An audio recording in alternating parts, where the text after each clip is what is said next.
뵙게 돼서 반갑습니다. 고맙습니다.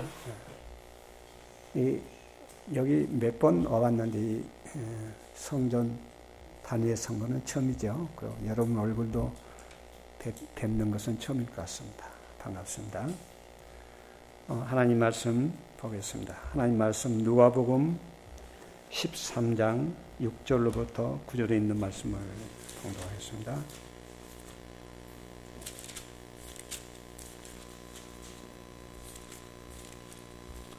누가복음 13장 6절로부터 9절. 제가 짝수를 읽을 테니까 여러분들은 홀수를 읽으시기 바랍니다. 이에 비유로 말씀하시되 한 사람이 포도원에 무화과 나무를 심는 것이 있더니 와서 그 열매를 구하였으나 얻지 못한지라. 다음은 지기에게 이르되 내가 3년을 와서 이 무화과 나무의 실과를 구하되 얻지 못하니 찍어버리라. 어찌 땅만 버리느냐. 대답하여 이르되 주인이여 금년에도 그대로 두소서. 내가 두릅하고 거름을 줄이니 이후에 만일 실과가 열면 이어니와 그렇지 않으면 찍어버리소서 하였다 하십니다. 아멘. 저는 오늘 본문 누가복음 13장 6절로 9절의 말씀을 가지고 너희가 그때 무슨 열매를 맺었느냐라는 제목으로 한 시간 은혜를 받고자 합니다.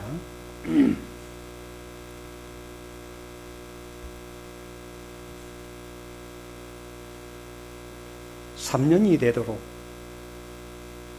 열매를 맺지 못한 나무를 찍어버리라는 포도원의 주인과 금년에도 참으소서 내가 이 나무를 돌보겠습니다는 가온지기의 탄원, 심각한 대화가 있음을 우리는 볼 수 있죠.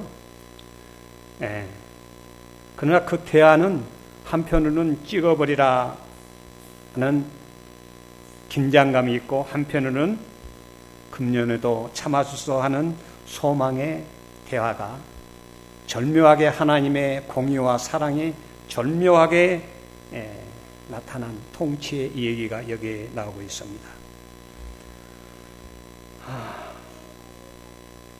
여러분 제가 오늘 지금 46입니다.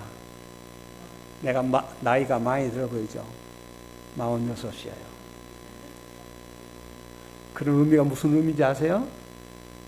제가 재림 농원에 심어진 지가 신앙의 연조가 나이가 46이라 그 말입니다. 자, 여러분 내가 질문하겠습니다. 오늘 다른 교회 하면 찬양대하고 너무 시간이 많이 가서 설교하면 막 짧아가지고 막 하는데 여기는 너무 여유가 있어서 좀 천천히 하겠습니다. 자, 여러분 나이가 5살 미만인 사람 손 들어보세요. 신앙 나이가. 자, 10년 안에 있는 사람, 10년 안에 침례받았다. 몇 살입니까, 여러분? 11살.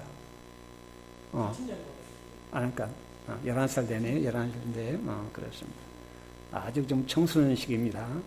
사춘기 할 때 됐네요. 교회에서. 그 다음엔 20살 이하에 된 사람. 20년 이하, 30년 이하. 오케이.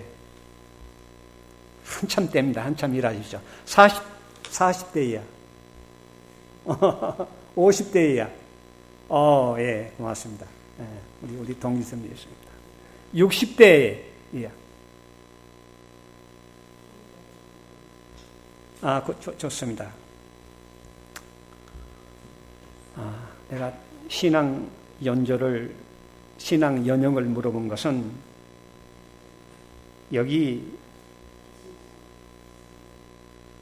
우리 주님이 하신 질문이 무엇이냐면 너희가 그때 무슨 열매를 맺었느냐 하는 질문을 하고 계신 겁니다. 지금 여러분한테. 매우 중대한 질문이죠. 너희가 신앙할 때 지금까지 너희가 지금 무슨 열매를 맺고 있느냐. 오늘도 여전히 우리한테 질문하고 있습니다. 우리가 맺혀야 할 열매는 죄 없는 우주 거민들과 함께 조화를 이루고 살아야 할 적합성인데 그것이 성품이죠. 맞습니다. 성품의 열매를 아직도 맺고 있지 못하는 의미는 한 알의 밀알이 땅에 떨어져 죽으면 많은 열매를 맺는데 아직도 우리가 죽지 않았다는 객관적 증거가 됩니다. 우리 주님은 지금도 지성소에서 가원직으로서 중보의 사역을 하고 있는데 이 중보의 사역을 하는 그동안에 우리가 열매 맺기를 바라는 심려로 중보를 하고 있는데 우리 주님은 당신이 흘리신 보혈로 우리 포도원의 자식들에게 나무들에게 걸음을 주셨고 지금 하늘 성소에서 당신은 주님의 피를 뿌림으로 우리를 중보하고 탄원하고 계십니다.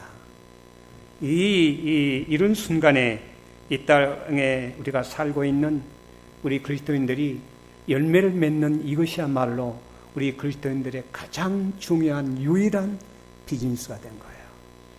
다른 것 없습니다. 여러분, 우리 마음속에 먼저 하늘나라가 시작되어야 하늘이 우리 것입니다. 이 땅에서 사는 동안에 우리 속에 아직도 하늘나라가 세우지 아니하면 오는 하늘나라를 소유할 수 없어요. 이 땅에 사는 삶이 열매 맺는 삶입니다. 마태복음 3장 10절이면 이미 토끼가 나무 뿌리에 놓였으니 좋은 열매를 맺지 아니하는 나무마다 찍혀 불에 던지리라 그랬습니다. 열매 맺지 않는 나무마다 토끼가 이미 뿌리에 놓여 있다는 것입니다. 심판이 직면해 있다는 것이죠. 심판이 만드죠. 누가복음 13장 3절부터 5절 보면 너희에게 이르노니 아니라 너희도 만일 회개하지 아니하면 다 이와 같이 망하리라. 2번 반복해서 그렇게 말씀하시다. 아니라 너희도 이같이 아니하면 회개하지 아니하면 망하리라.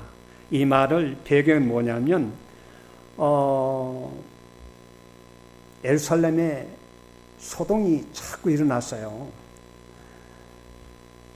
빌라도가 이 소동을 진압하는 방법으로 폭력을 행사했는데 갈릴리 사람들이 순례자들이 예루살렘 성전에 예배를 드리기 위해서 제물을 잡는 그 순간에 이 로마 군병들이 성소 안으로 들어와서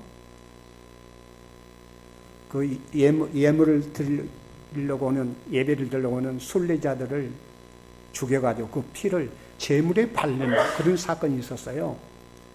이 화를 당하지 않는 유대인들이 생각하기를 그 사람들은 죄를 지었기 때문에 죄인이기 때문에 천비를 받는 거고 우리가 그렇게 당하지 않는 것은 저들보다 훨씬 위대한 신앙과 좋은 성품, 죄짓지 않는 완전함을 가졌기 때문에 그런다. 그렇게 했을 때 대답이 이 말입니다.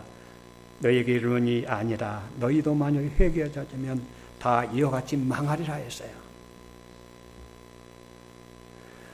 제가 그때 일본 쓰나미에 갔을 때 꼭 이렇게 유대인처럼 그런 생각을 해본 일이 있습니다. 일본의 우상숭배의 잡신이 너무 많은 나라가 일본 나라예요. 그 가운데 재림교회도 있지만은 그래서 하나님이 이 잡신들을 섬기는 일본 사람들을 쓰러뜨려서 죄 때문에 쓰나미를 보내서 수십만 명이 죽게 한 거라 그랬는데 하나님은 나한테 너도 회개하지 아니하면 그와 같이 망하리라는 경고의 기별을 저한테 그 생각을 하는 순간 그렇게 들려주었습니다. 여러분, 이 무화과 나무 뿌리에 도끼가 놓여 있는데 아직 지켜지지 않는 유일한 이유는 연장된 유일한 은혜가 유예된 유일한 이유는 열매 맺기 위함입니다. 열매 맺기 위함입니다. 그 외에 다른 이유가 하나도 없습니다. 다시라는 은혜의 기간이 저와 여러분에게 지금 주어지고 있는 것입니다. 여러분, 잘 성장하고 잘 자라는 것만으로도 절대 부족합니다. 열매가 맺혀야 합니다. 보기 좋은 떡이 먹기도 좋다고 하죠. 아름답고 보기 좋은 것만으로 신앙생활이 하나님 눈에 가치 있게 보이지 않습니다. 무화과 나무는 여러분, 무화과 나무는 관상용이 아니죠. 유실수입니다. 열매 맺도록 심어진 유실수입니다. 우리 인생도 유실수예요. 관상용이 아닙니다. 외모로 화려하게 보이기 위해서 박사학위를 가지고 재산을 가지고 외모가 화려하게 지위를 가지고 그것 관상용이 아니고 유실수란 말입니다. 우리는 반드시 우리에게 열매를 맺지 않은 당위성을 갖고 있습니다. 보기만 좋고 근사하고 아름다운 그것이 다가 아니라는 것입니다. 그런 것은 아무것도 아니에요. 하나님의 눈에 보시기에. 그것이 건강이 됐든 젊음이든 지식이든 학위이든 부이든 명예이든 수적 성장이든 품위 있는 예배든 그것들이 열매로 거룩한 품성의 열매로 나타나지 않으면 포도원 주인으로부터 간합을 받지 못한다는 것입니다. 찍혀 버림을 당할 수밖에 없다는 것입니다. 여러분, 누가복음 13장에서 무화과 나무가 열매 맺지 않았음에도 불구하고 찍어 버리지 않는 유일한 이유는 무엇일까요? 그것은 포도원 주인의 농원에 이 나무가 심어졌기 때문에 그렇습니다.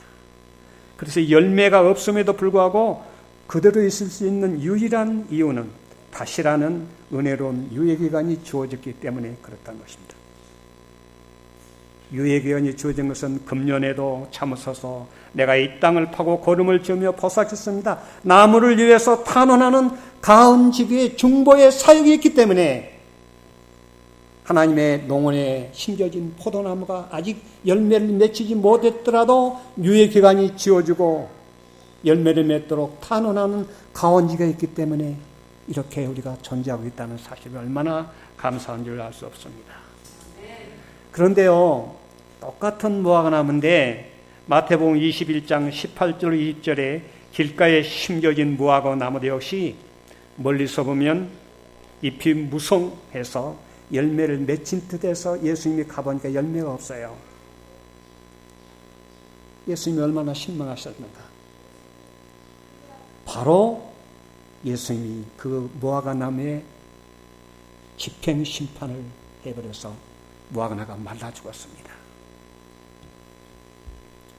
왜? 누가복음 13장의 무화과 나무는 마태복음 21장의 무화과 나무와 동일하게 열매를 맺지 못했음에도 불구하고 왜 마태복음 21장에 나오는 무화과 나무는 그렇게 당장에 집행 심판을 받았을까요? 왜 유예기간을 주지 않았을까요? 길가에 심어졌다는 말은 무슨 뜻이에요? 네, 중보도 없이. 포도원 여러분, 포도원 안에, 포도원 농부가 가꾸고 있는 포도원 안에 심어진 나무는 가온지기가 거름주고 벌레약 주고 전정해주고 잘 가꾸잖아요. 그래서 다시라는 유예기간이 좀 금년에는 열매 못 얻지만 내년에도 얻을 것이다. 그래서 유예기간 주신 거지만은 포도나무 밖에 길가에 심어진 나무는 내 소유가 아니에요. 포도원 농부의 소유가 아니기 때문에 그는 관계없어요. 바로 징계를 내준 것입니다. 이거는 대단히 중요한 문제예요. 우리 그리스도인 생활에. 여기서 포도원지기는 누구라고 말씀하셨나요? 여기서 포도원지기는 아버지 하나님이 포도원지기입니다. 가원지기는 예수님이세요. 그 다음에 교회의 지도자이고 그 다음에 나무는 바로 우리라는 것입니다. 자, 아버지 포도원의 농장에 있을 때는 완전해요. 우리가 비록 온전치 못하고 열매 맺지 못한 채 있지만은 포도원 안에 머물러 있으면, 즉 말하면 은혜의 영역 안에 있으면 완전하다 그 말입니다. 은혜의 영역 안에 있으면 완전. 왜냐하면 과원직의 돌봄을 받고 있으며 포도원 주인이 인자한 품성을 붙들고 아주 간절하게 다시 한 해만 참으소서, 제가 이 나무를 돌보겠습니다. 하나님 보좌 우편에서 비를 걸음으로 주시고 중보하시기 때문입니다. 제 아무리 인생을 성공적으로 살았다 해도 가온지기에 중보가 없으면 결국 찍힙니다. 모세도 가온지기로서 위대한 중보 사역을 할 때가 있었습니다. 민수기 14장 15절 19절에 구하옵나니 주여 인자하심, 주의 인자의 광대하심을 따라 이 백성의 죄를 용서해 주십시오. 이 가온직의 탄원에 의해서 이스라엘 백성들의 후손들이 결국 가나안 땅에 들어가는 열매를 얻게 된 것입니다.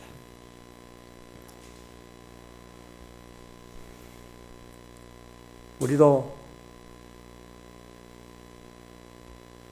서로를 위해서 가온지기가 되어야 합니다.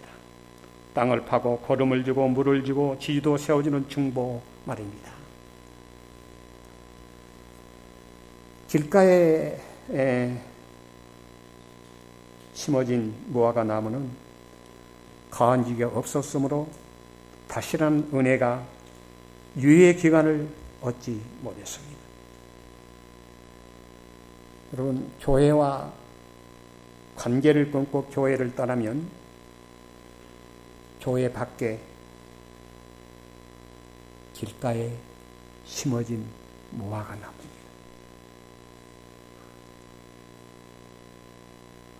교회와 관계를 끊고 교회 밖에 나가서 뿌리를 박은 것은 대단히 그래서 위험해요. 많은 사람들이 교회와 맺은 관계의 신성함을 깨닫지 못하고 교회의 권위에 도전하고 자기의 판단을 높이고 교회의 음성을 반대하면서 포도원을 떠나 길가에 심기기를 원합니다. 전정을 싫어하기 때문에 그렇습니다. 여러분, 어떠한 상황 때문에 교회를 떠나지 마시고 은혜의 영역 안에 머물기를 간절히 바랍니다. 알곡과 가라지가 있는데 우리 아버지의 농원에 알곡과 가라지가 존재합니다. 그래서 주님께서 가라지를 뽑다가 알곡을 다칠까 봐서 추수 때까지 놔두라고 했는데, 여러분, 농원 밖에 있는 가라지는 상관없습니다. 농원 안에 머물러야 됩니다. 하나님이 돌보시고 하나님이 탄원하시고 계신 하나님의 포도원 농원 안에 머물러 있는 곡식과 가라지는 그때까지는 두지만은 하나님의 농원 밖에 있는 가라지는 단호하게 하나님은 길가에 있는 무화과나무처럼 집행 심판을 하십니다. 말라버립니다. 마를 거예요, 언젠가. 마르고 있습니다, 생명이. 그럴 수 있습니다. 이 농원 안에 있는 나무를 키우기 위해서 이 하나님의 이 농부는 엄청난 비용을 지불했죠. 온 하늘의 값을 지불하고 이 포도원에 가수나무를 심었습니다. 이 가온직이나 이 가수원의 농부가 여러분 돌보시고 가꾸시고 탄원한 것이 보통 일이 아닙니다. 여러분, 하늘 성소에서 우리를 위해서 중보하신 하나님의 사역이, 주님의 사역이 보통 일이 아니죠. 피를 뿌리면서 중보하기 때문에 그렇습니다. 제가 아까 말씀대로 한국 재림농원에 심은 지 46년이 되었습니다. 2011년까지만 해도 열매 없으므로 도끼로 찍혀버린 바 되어서 했는데, 우리의 가원직이신 그분의 중보 사역, 금년에도 다시 참으소서 내가 땅을 파고 거름을 주며 보살피겠습니다 하는 중보의 은혜로 45년까지 참으신 그분이 다시 금년에도 참으소서 하는 유예 기간을 허락하신 은혜로 제가 이 자리에 섰습니다. 내가 그때마다 내가 하나님의 은혜를 무엇으로 보답할까 하는 것이 저의 신앙 고백이 되고 있습니다. 선지자는 그대에게 주어진 짤막한 유예 기간을 가치 있게 보내라고 말씀하고 있습니다. 제가 이집트 사는 것은 가온직의 탄원 후에 한시적 시한부 인생을 살고 있습니다. 여러분 그렇지 않습니까? 나는 아직 30대도 장로님하고 다릅니다. 장로님은 나이가 많았기 때문에 시한부 인생 같지만 저는 시한부 인생 아니요. 그것 아니죠? 우리 모두가 다 언제 찍힘을 당할지 모르면 시한부 인생을 살고 있다는 것이죠. 동의하시죠? 열매 맺지 아니하면 찍힐 수밖에 없는 시한부 인생. 이사야 46장 10절에 내가 종말을 처음부터 고하며 아직 이루지 아니한 일을 예적부터 보이고 그 말씀이 있습니다. 시초로는 종말론과 같다 그 말입니다. 종말을 알면은 처음을 보면 안다는 그 말입니다. 아이를 볼 때 저 아이의 저의 싹시 노래 그러면 그 처음은 정말 그 아이의 마지막까지 본다는 그 얘기입니다. 그래서 처음이 종말의 힌트입니다. 비록 초대교회는 종말교회의 원형입니다. 그래서 초대교회가 종말교회의 원형입니다. 우리 주님은 시작 속에서 마지막을 담아 놓으신 분이에요. 그래서 종말교회가 어떠한 것을 알려면 초대교회를 보면 합니다. 초대교회가 유일한 교회의 원형이기 때문입니다. 종말시대 교회를 강남에 있는 소망교회를 바라볼 것이 아니고 영락교회를 바라볼 것이 아니고 여의도 순복음교회를 바라볼 것이 아니고 종로에 있는 세모랑교회를 바라볼 것이 아니고 어디 교회를 바라봐라? 초대교회를 바라보면 종말시대의 교회가 그 속에 담겨있기 때문에 그렇습니다. 초대교회 여러분 잘 아시죠? 오순절에 부어진 성령은 이른 비였다. 오순절 처음 비 속에 늦은 비까지 담아놨다 그 말이죠. 그러나 늦은 비는 더욱 풍성할 것이다. 사도시대에 성령을 부어주시면 이른 비 혹은 먼저 비의 시작이었고 그 결과는 영광스러웠다. 정말에도 성령의 임재가 참 교회와 함께 하실 것이다. 사도행전 55페이지 실물기원 121페이지에 있는 말씀입니다. 여러분 늦은 비를 받는 조건이 초대교회 이른 비를 받는 조건하고 똑같습니다. 여러분 늦은 비가 아무한테 내리지 않아요. 여러분 늦은 비의 중요성을 아시죠? 늦은 비를 받아야 하나님이 이미 쳐지고 하나님이 이미 쳐져야 알곡에 대해서 추수하러 올 때 그 알곡만 수확에 간다는 거 아시죠? 그래서 이 종말 시대에 늦은 비를 받는 것은 대단히 중요한 것입니다. 자, 그 열매 맺지 아니하면 찍어버리면 되는데 그 열매가 초대교회에 고스란히 모델로 담겨 있다는 사실이에요. 자, 초대교회는 점점에 날마다 마음을 같이하여 성전에 모이기를 힘쓰고 잘 스스로 답변해 보십시오. 그 열매가 지금 나한테 맺히고 있는가? 마음을 같이하여 전혀 기도에 힘쓰고 서로 교제하며 떡을 떼고 믿는 사람들이 다 함께해서 모든 물건을 서로 통용하고 재산과 소유를 팔아 각 사람의 필요를 따라 나누어주고. 질문하세요. 열매를 맺히고 있는가? 한 가지 관심이 모든 관심을 압도해버리고 한 가지 목적이 다른 모든 목적을 삼켜버리고 주님의 관심사와 나의 관심사가 일치되고 모든 사람의 심장의 고동이 조화를 이루었습니다. 초대교회는. 신자들의 유일한 욕망은 그리스도 같은 품성을 나타내고 그의 안곡을 확장시키기 위해서 일하는 것입니다. 자, 자신이 점수 매기세요. 자신이 이런 열매를 맺히고 있는가? 그래서 우리 교회가 다시 회복해야 할 유일한 교회의 원형이 초대교회란 말씀입니다. 교회 건축물 헌당해야죠. 그러나 하나님께서 원하시는 것은 건축물이 헌당이 아니라 저와 여러분의 자신의 영혼을 헌당하기를 바라십니다. 외형은 하나님께서 가치 없게 보세요. 우리 자신을 헌당해야 돼요. 이 헌당이 우리로 하여금 하나님 앞에 열매를 더 맺게 하는 거예요. 오늘날 왜 하나님 백성들의 헌신이 부족한지, 종말 시대가 가까우면 가까울수록 초대교회를 닮아서 그런 열매를 맺어야 하는데 전혀 딴판이에요. 우리는 나그네와 순례자적 삶을 살아야 됩니다. 이 세상에 정착해서 살려고 우리를 부르신 것이 아니에요. 애굽에서 우리를 부르신 것은 나그네와 순례자적 삶을 살라고 하는 것입니다. 즉 세상에 대해서 순교하라는 것입니다. 열매 맺고 있습니까? 세상에 대해서 순교하라. 세상에서 죽어라. 사도 바울처럼 내가 세상에 대해서 십자가에 못 박히고 나도 세상에서 십자가에 못 박았다. 세상에서 죽지 않기 때문에 열매를 맺지 못한 거예요. 저는 하나님 앞에 무릎을 꿇을 때마다 정말 무릎 꿇었던 긴 한숨이 나옵니다. 침대에서 잠들 때까지 긴 한숨을 뿜은 것이 습관이 되었습니다. 왜 그런가? 교리 문제가 아닙니다. 신앙 문제도 아닙니다. 세상의 문제도 아닙니다. 방법론도 아니에요.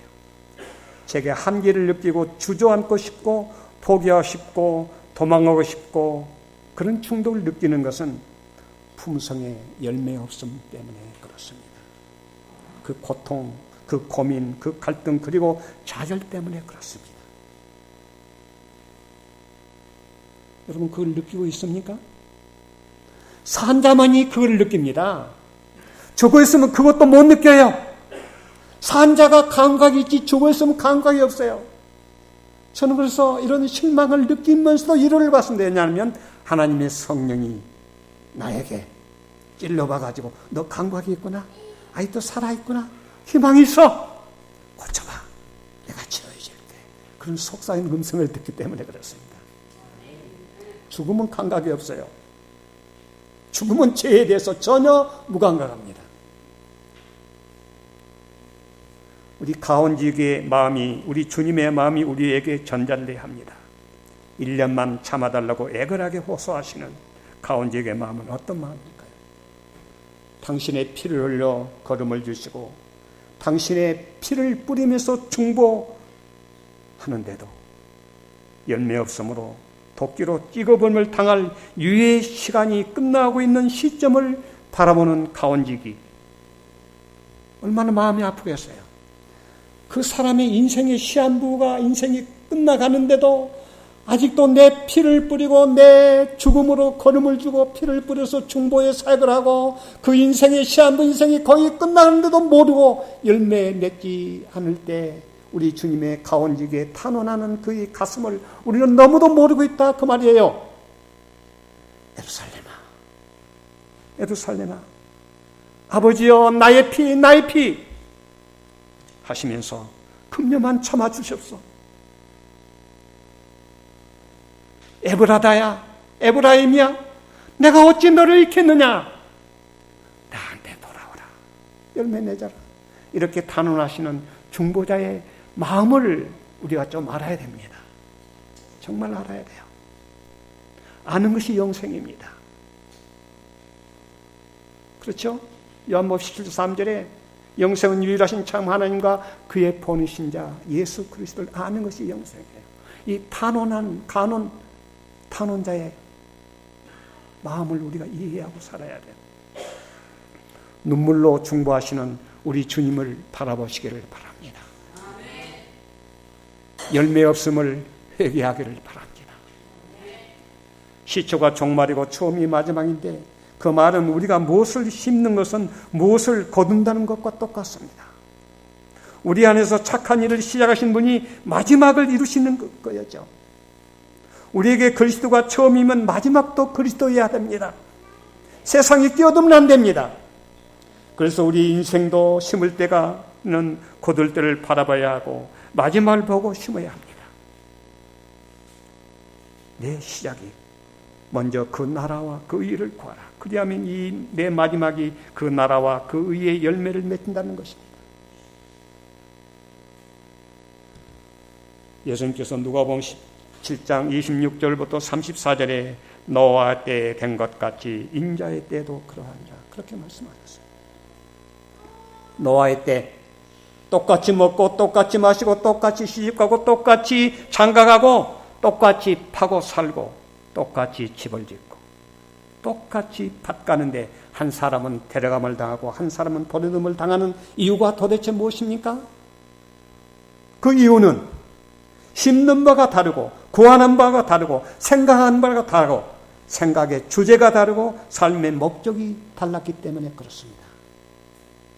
심는 대로 거둔 거예요. 좀 더 잘 먹고 좀 더 잘 살고 좀 더 잘 마시고 시집 좋은 데 가고 좀 더 장가 잘 가고 먼저 그 나라와 그 의를 구하는 심음이 아닌 이걸 인생의 삶의 목적으로 심는 것은 당연히 거두는 바가 다르죠. 그런 것들 인생의 목적으로 삼는 것은 거두는 바가 당연히 다르지 않겠습니까, 여러분? 자기의 유익, 육체의 소욕만 심었으면 육체로부터 썩어질 것을 거두는 것이 당연합니다. 이것이 진리예요. 그러나 여러분, 우리가 좀 더 덜 먹고 좀 더 덜 마시고 좀 더 시집 잘못 가도 좀 더 장가 잘못 가도 좀 더 사고 팔 것이 없더라도 불평하지 않고 속상하지 않고 신세를 한탄하지 않고 그런 것 유혹 전혀 받지 않으면서 사는 심음은 거두는 바가 전혀 다릅니다. 왜 그러냐 하면 그가 심는 바가 다르기 때문에 그렇습니다. 구하는 바가 다르고 생각의 주제가 달랐기 때문에 그렇습니다. 그는 그 나라와 그 의를 먼저 구하는 것을 인생의 삶의 가치관으로 느끼면서 심었기 때문에 그렇습니다. 거두는 열매는 그 나라와 그 의를 열매를 거두는 것이 당연하지 않습니까, 여러분? 당연히 데려감을 당해야 되죠.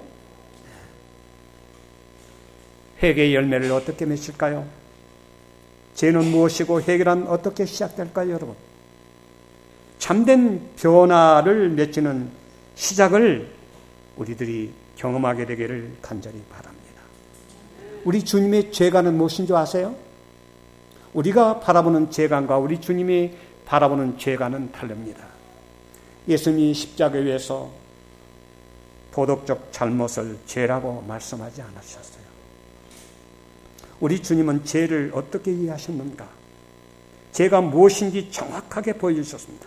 우리 주님이 이렇게 기도했어요. 아버지, 저들을 사하여 주옵소서. 자기들이 하는 것을 알지 못함이니이다. 여러분, 아버지여 저들을 사하여 주옵소서. 자기들이 하는 것을 알지 못함이니이다 하시더라. 이 말씀을 잘못 여러분 적용하면요, 몰라서 죄은전이 그냥 용서해주고 넘어가게 해달라는 그런 생각을 할 수도 있으나 그건 잘못된 생각입니다. 하나님의 아들을 알지 못하는 거룩한 지식이 없는 것이 죄라는 것입니다. 하나님을 아들을 알지 못하는 것, 그 거룩한 지식을 모르는 것이 죄라는 것입니다. 그래서 아버지여 저들을 용서해 주옵소서. 저들이 하는 것을 알지 못함입니다. 무엇을 알지 못했어요? 저들이 내가 하나님이고 내가 하나님의 아들인 것을 알지 못했기 때문에 나를 핍박하고 죽이겠습니다. 용서해 주십시오. 누구를 알지 못한 것이 죄예요? 하나님을 알지 못한 것이 죄라는 것입니다. 그 무지가 그분을 십자가에 못 박았습니다. 하나님을 알지 못하는 그 무지가 용서받아야 할 큰 죄라는 것입니다. 예수님. 그래서 아까 말씀한 대로 영생은 유일하신 참 하나님과 그의 보내신 자 예수 그리스도를 아는 것이 영생이에요. 하나님을 알아야 영생 받습니다. 알기 못해서 유대인들은 빌라도는 예수님을 십자가에서 하나님의 아들을 죽었습니다. 주님이 십자가의 강도 둘과 함께 달렸죠. 한편 강도는 빛의 세계로 들어왔습니다. 이분이 죄인이 아니라 하나님의 아들이라는 것을 알았습니다. 거룩하신 지식, 하나님의 아들을 아는 지식이 그에게 왔습니다. 십자가의 아래에 있는 모든 사람들은 십자가에 위에 달린 예수님이 누구신지를 알지 못했습니다. 그러나 한편 강도는 예수님이 하나님의 아들을 알고 예수여 당신의 나라에 임하실 때 나를 기억하옵소서. 왜 강도가 구원받은지 아세요? 도덕적 가치 때문에 구원받았습니다. 여러분. 그 말이 무슨 말이에요? 강도가 도덕적 가치가 있는 사람이라니. 세상에 우리같이 안식일 지키고 11금 달래고 교회 잘나고 그래야 예수 믿고 그래야 의인 아니고 도덕적 가치 있는 사람 아니에요. 그런데 강도가 왜 구원받냐면 하나님이 측정하시는 도덕적 가치에 올랐기 때문에 구원받았다 그 말이에요. 그 말이 선지자가 그렇게 말씀하셨어요. 보세요. 신물교훈 354페이지 350을 보면 하나님은 우리가 그분을 아는 것에 의하여 도덕적 가치를 측정하신다. 하늘에 있어서 도덕적 가치는 하나님을 알 수 있는 마음의 역량에 따라 평가한다. 보세요. 분명히 말씀하셨죠? 하나님에 있어서 도덕적 가치는 그분을 아는 것에 있어 도덕적 가치를 측정하시고 하늘에 있어의 도덕적 가치는 하나님을 알 수 있는 마음의 역량에 따라 그가 도덕적인가 도덕적 아닌가를 측량하신다 그 말이에요. 그런데 이 강도는 하나님을 알았어요. 거룩한 빛이 강도의 영혼 속을 비치었기 때문에 지각이 열리고 그분이 하나님의 아들이구나 하는 것을 느꼈기 때문에 하나님은 그거를 그 빛 가운데서 하나님의 아들을 알아보는 그 지식을 가지고 하나님이 측정하시는 하나님의 방법에 의해서 도덕적 가치를 높이 평가하기 때문에 구원시켰던 것입니다. 하나님을 아는 지식이에요. 여러분, 무지가 하나님의 아들을 죽였죠? 무지가. 그리스도 안에 있는 거룩한 영광을 알지 못했습니다. 우리가 사람을 평가할 때요, 세 부류의 방법으로 사람을 평가합니다.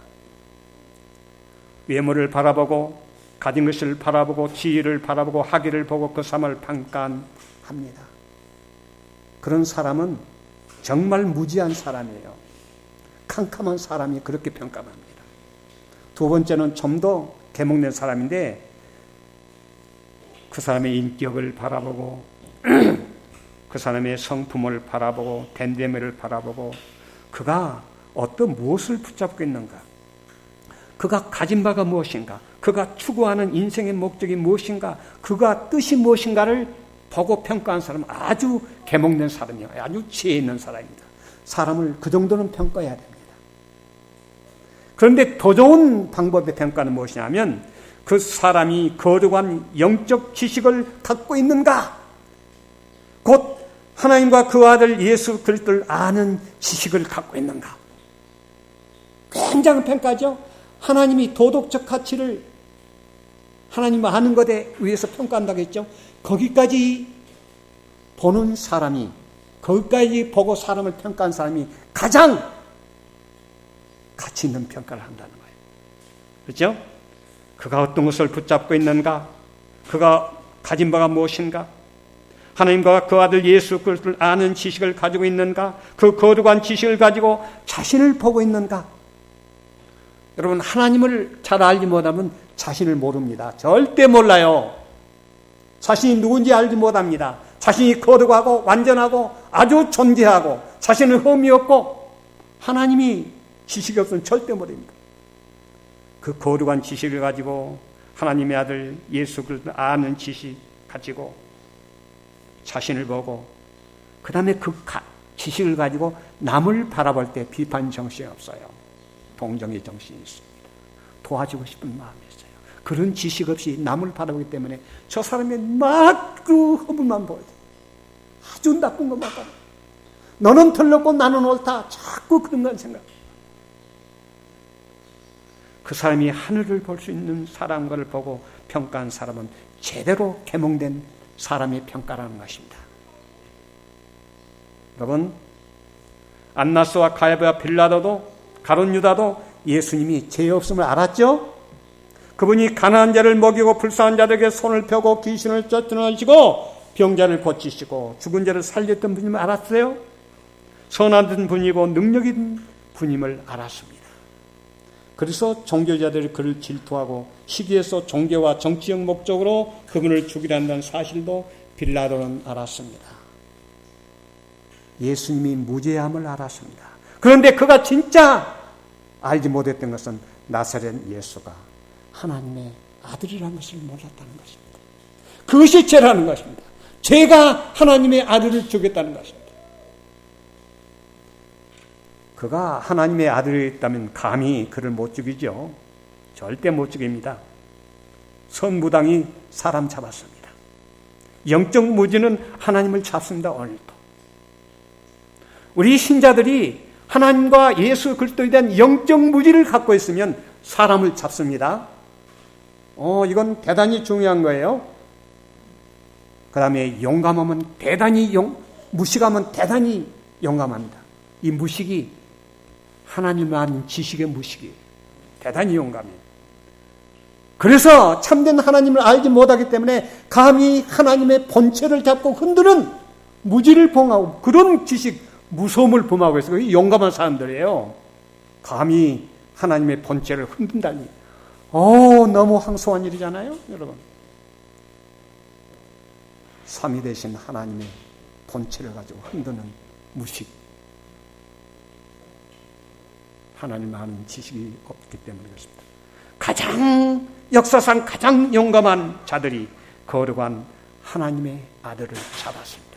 지금도 그렇게 잡고 있습니다. 여러분, 그리스도인들이 사회적 지식이나 학문적 지식, 인격적 지식이 윤리적 지식 아무리 학위로 중문장을 해도 그리스도에 대한 거룩한 지식이 없기 때문에 예수님을 멀리하고 예수님을 따르지 않냐고 세상과의 분리가 안 되고 해교의 체험 없이 값진 진주의 가치를 너무도 모르기 때문에 나의 가진 소유 타파라 그 진주를 살려는 거래가 성사되지 못하고 있다는 사실을 여러분 기억하시기를 바랍니다. 여러분 진주를 소유하겠습니까?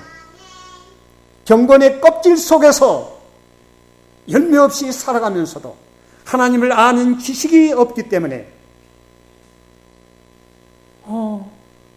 우리에게 도끼가 나무 뿌리에 닿아 있는 시한부 인생 속에 위기를 맞고 있다는 사실을 깨닫는 것이 정말 중요합니다.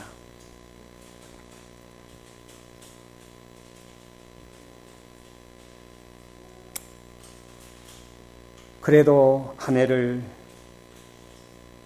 이렇게 살아야 되는가? 그럼에도 이 해에도 저와 여러분은 열매 없이 살아야겠는가? 우리는 가온지기의 마음을 너무도 알지 못하고 있어요. 하나님의 아들이 치르신 그 무한한 희생과 속죄의 위대한 은혜와 단번에 흘리신 피로 중보하시는 그분을 올바로 알지 못하는 무지가 무서운 죄라는 사실을 오늘 여러분 알게 되기를 바랍니다. 바울은 그러나 무엇이든지 내게 유익이 된 것을 내가 그리스도를 위하여 다 해로 여길 뿐더러 또한 모든 것을 해로 여기면 내 주 예수 그리스도를 아는 지식이 가장 고상함을 일합니다. 그랬죠? 하나님을 아는 지식 그거를 추구하고 살게 되기를 바랍니다. 여러분 교회는 세상을 윤리적으로 계몽하는 공동체가 아닙니다. 이 교회는 거룩한 지식 하나님을 알고 예수 그리스도 아는 거룩한 지식을 세상에 계몽하는 공동체입니다. 그것이 우리 인생의 삶의 내용이 되어야 됩니다. 십자가는 인간이 가장 무서운 깊은 무지의 흑암 가운데 있던 순간이 그 자리입니다. 하나님의 아들을 몰라도 죽이는 그 암흑의 순간에 무엇이 있었는가 하면 중보자의 기도가 순간에 계속 보좌를 향하고 올라오고 있었어요. 그 캄캄한 순간에 아버지여 저들을 사하여 주옵소서, 저들이 한 것을 알지 못합니다. 용서는 회개의 어머니다 라는 말이 있습니다. 용서는 회개를 불러오지만 회개로 말미암아 열매 맺지 아니한 용서는 미완성된 용서라는 것을 기억하세요. 회개했습니까? 회개는 반드시 열매를 맺어야 되는데 회개는 했어도 열매를 맺히지 않으면 그것이 미완성된 회개예요. 여러분, 그거는요, 대쟁투 483페이지에 그들의 품성이 하나님의 율법과 조화되지 않는 것이 나타날 때만 죄가 도말된다는 사실이에요. 아셨어요? 회개하세요. 그리고 열매를 맺으세요. 주님의 용서의 중보는 그들을 회개시켜 그들의 눈을 열어서 그들의 무지를 깨닫게 하는 기도였었습니다. 아버지여, 성령을 보내주셔서 저들의 무지를 깨우쳐 주십시오. 저들의 눈이 열리게 하소서. 무지로부터 깨우침이 오면 회개가 이르러 온다는 것입니다. 여러분, 주님의 그 십자가에 위해서 중보의 기도의 첫 열매가 누군지 아세요? 이 땅의 세상 사람 중에서 누가 첫 열매인 줄 아세요? 로마의 백부장이 첫 열매입니다. 로마의 백부장은 이 사형수에게 사형을 집행했던 백부장이, 그 백부장이 거룩한 지식이 깨우침이 성령으로부터 임했습니다. 백부장이 빛의 세계 속으로 들어왔어요. 이 백부장이 눈이 열렸습니다. 거룩한 지식이 그를 덮어버렸습니다. 아, 이 사람은 정령 의인이었도다. 아, 이 사람은 진실로 하나님의 아들이었도다. 이렇게 고백했어요. 하나님을 아는 지식이 빛이 그 영혼 속을 깨뜨렸습니다. 내가 지금 죄 많은 사형수를 못 박는 것이 아니라 내가 하나님의 아들을 못 박았구나. 내가 엄청난 죄를 지었구나. 깨달음이 빛을 통해서 깨달음이 왔을 때 그 영혼이 빛으로 충만해지고 지식이 들어오고 하나님의 가치를 알기 때문에 자기가 죄인이라는 것을 깨닫게 된 것입니다. 첫 번째로 열매를 맺었습니다. 그는 초대교회에서 예수님의 제자로 거듭나서 자기 고향 갑바도키아에서 평신도 목사를 하면서 십자가의 복음을 전하다가 순교당했습니다. 교회의 역사가들은 이렇게 전하고 있습니다. 백부장의 이름은 론제스 미카엘이라는 사람. 저와 여러분은 지금도 오늘도 예수님의 가슴에 모소를 받고 살 수가 있습니다. 그 캄캄한 무지 속에서. 무지가, 하나님 알지 못하는 무지가 죄입니다. 이 캄캄한 흑암 속에서 오늘도 저와 여러분은 우리 주님의 가슴에 칼을 들이대고 있다는 사실. 아까 교가군이 말했죠. 그리스도인 생애 속에서, 내면 속에서 그리스도가 실체가 드러날 때 하나님께서 영광 받으십니다. 우리의 생애가 그리스도의 실체를 드러내지 못할 때 하나님은 가슴이 찢어지는 아픔을 갖고 있습니다. 과언직이신 우리 주님의 중보 사역은 우리에게 회개에 합당한 열매 해주는 주님의 귀한 약속입니다. 과언직이신 우리 주님은 우리를 어떻게 돌보신지 아시죠? 그분은 피를 흘려서 우리를 용서하시고 피를 뿌리심으로 충보하십니다. 엄청난 비용을 지불하며 우리를 돌보신다. 자신의 피로 걸음을 주시고 피로서 우리를 충보하십니다. 우리는 그분의 피의 걸음과 핏분을 받으면서도 열매에 맺지 못한다는 것은 참으로 두려운 일입니다. 이 땅에서 우리의 일은 열매 맺는 것입니다. 우리의 열매 맺기를 초조하게 탄호하고 계신 우리의 가언직의 중보, 우리들의 명상의 주제가 되어야 할 너무 중요한 주제입니다. 하늘과 땅이 서로 하나가 되지 못하면 회개에 합당한 거룩한 열매를 맺을 수 없습니다. 열매 없이 여러분 2012년 12월 30일까지 보낼 수 있겠습니까? 모든 비용을 들이세요. 우리에게 유예 기간을 주어진 시간을 그대로 흘러 보내야 되겠습니까? 금년에도 참으소서. 단언한 가온지에게 안타까운 마음을 읽으시고 사랑하신 규례교회 성도 여러분,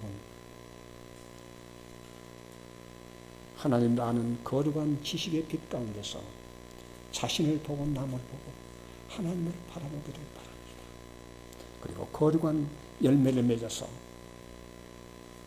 추수하러 오신 우리 주님의 예리한 낯에 수확해 드리기를 간절히 바라면서 말씀 마치겠습니다.